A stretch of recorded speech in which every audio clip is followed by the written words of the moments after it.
My name's Clay Crick. This is my '76 Honda CB750 that I call Loose Goose. I built this whole bike from the ground up. About 90% of this is built from scratch, just all fully custom motorcycle. The paint was done by Barry at Depth of Image Paint out of New Hampshire. He did all the body work and paint on this using 70s style influences. It's all candy paint from Paint Huffer Metal Flake with a pearl white base. The chrome prep was done by Alternative Chrome. Then the chrome was done by DGM Chrome in Philly and Charger Metals in Philly. Seat was upholstered by Kelsey. Her Instagram is Moonrider. I built the seat pan for it, shipped it out to her, and she did all the foam and velvet work. It's a dark blue crushed velvet on the side and a lighter blue swirl velvet in the center. Probably 8 months into this bike, hundreds of hours, just non-stop working on this thing till it was finished. The front end is probably my favorite. I've never built a front end before, and that was the first thing I built for it. So it's a long twisted girder front end, rigid girder, but it looks like a normal one, just missing the spring, but it's all fully solid. This is built for the Biltwell People's Champ competition. It's currently in the top 6, so now I go to California and ride at 50 miles with the group and compete for the winner, which is Biltwell People's Champ. All bikes have to run and ride 50 miles. If you break down, you're allowed to fix it on the side of the road. If you run out of gas, you're allowed to refill, but you just got to get the bike there with no help from a trailer or anything like that. Got to ride it there. Maybe one gallon if I'm lucky.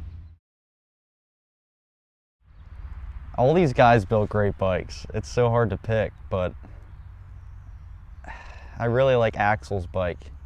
He did this cool blue shovel head, and it's got this leopard pattern in it, and it just, everything flows so nice with his Springer front end and the apes, and I don't know, it's hard. We'll just have to wait and see what happens.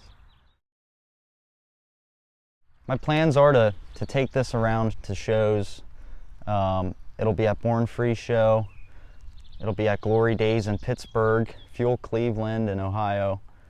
That's all I know of right now, but I want to try to get this bike out there to as many shows as possible. Right now I'm wrenching on an old 70s CB750 Survivor bike. I'm working on that. I'm building a 74 iron head for a customer, and I'm also going to be doing another iron head for me, trying to use a 69 or older 900cc iron head engine for that. I started getting into bikes at 17, 18 years old. That's when I built my first bike, Beezer, which is an 83 iron head. That's kind of like a 60s style chopper.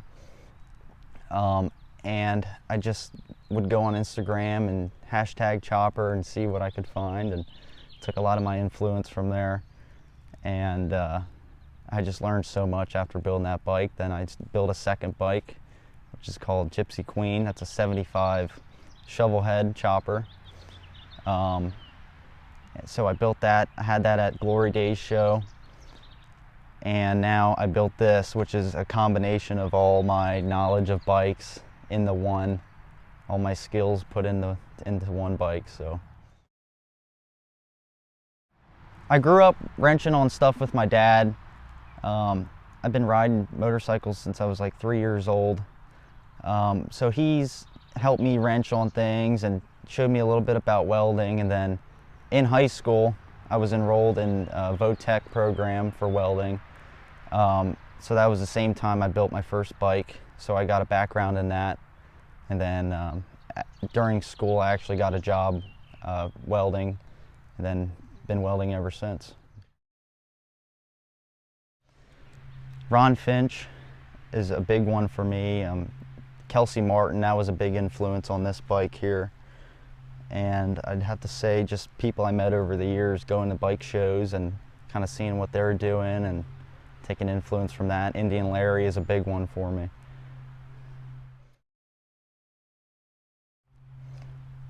Playing guitar or building motorcycles, that's all I'm doing really. I would like to have full involvement with bikes for work or something. Either if it's just working on bikes, selling parts, promoting things for the motorcycle scene. That's where I'd like to be at. Thank you to everybody that supported me since I started building motorcycles till now. Thanks to Hussey Magazine and Gnarly Magazine for reaching out to do this interview. Thanks Biltwell People's Champ competition and everybody involved with that. I want to thank my dad, Barry, Depth of Image, Kelsey, Nick, Don, Bob, all these guys and girl really helped me out. So this motor was completely painted black when I got it, and I hand stripped all the paint and I polished the entire thing all by hand. These side covers are just old 70s fin covers that you would have found in a Street Chopper magazine, and I ended up finding them on Facebook Marketplace. Has velocity stacks on the carbs. They're just stock CB750 carbs. All the other hardware was purchased from Old Bike Barn. Helped me out with the tappet blocks, and they sponsored me and helped me out with the extra parts on this engine just to clean everything up. So that's the tappet blocks. Old Bike Barn sponsored you? Old Bike Barn, yep. And the carb boots and any other miscellaneous thing. I got the electronic ignition from Rawhide Cycles as well as the coils. But tried to get this motor as clean as I could. So paint was done by Barry, Depth of Image Paint. He did all the body work and paint work on this using candy colors and a pearl white base. I told him I just want a 70s style paint job, just like Kelsey Martin bikes. He was a builder in Massachusetts in the 70s and used a lot of candy colors and just a wild paint job, something psychedelic. So that's what I felt this bike needed, and I think he knocked it out of the park. The seat was upholstered by Kelsey Moonrider. It's all velvet. It's crushed blue velvet on the sides and a lighter blue swirl velvet in the center. Same thing, I said I need a 70s style seat, sent her some pictures that I found in old magazines, and she combined all the ideas into one and came up with this. So the headlights are Volkswagen backup lights. I have LED bulbs in those right now, and I custom made the bracket to mount 3 of those to this rigid girder front end. So at the back of the bike you see the name of it, Loose Goose, right there, followed by license plate bolts made by Vicious Cycles and a Bump Start Parts tail light modeled after Finch Pawn Lights. It's a miniature pawn light that he makes. So I had this idea to bring handlebars through a gas tank. Just something weird. All these guys in the 70s did weird stuff, trying to be different, and this was how I thought to be different. So with the angle of the front end, I figured this would work out perfectly, and it ended up working out for me. I never built a gas tank before, and that was all hand cut out of a sheet of steel with a grinder and a cutoff wheel, and I made the whole tank, and then I ended up figuring out the angle that the handlebars would have to go through. I built the handlebars out of stainless. Those were polished up by Bob at Alternative Chrome. He did all the stainless polishing. And I just drilled 2 holes and ground some things and ended up making it work. So the fender is a Crazy Frank Prism fender, inspired by those that he made. I made this all from scratch because they're impossible to find. This was all hand cut, each individual piece with a grinder and a cutoff wheel, all basic tools to build this whole bike. And I added all this round stock to the edges for this molding effect, and mounted a twisted sissy bar using the leftover twist that I had from the front end. I just bent that on my table and made it work. The frame is a Santee swing arm frame for a CB750. When I bought it, it was really rusty underneath all the Bondo from the 70s, so half of the frame needed replaced. It was pitted that bad.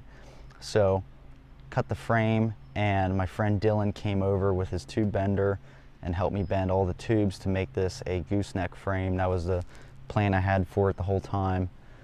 It's just to build a weird gooseneck swing arm frame that I've never seen before. Something you don't see ever is a gooseneck frame, so I always liked that style and I wanted to try to bring that back.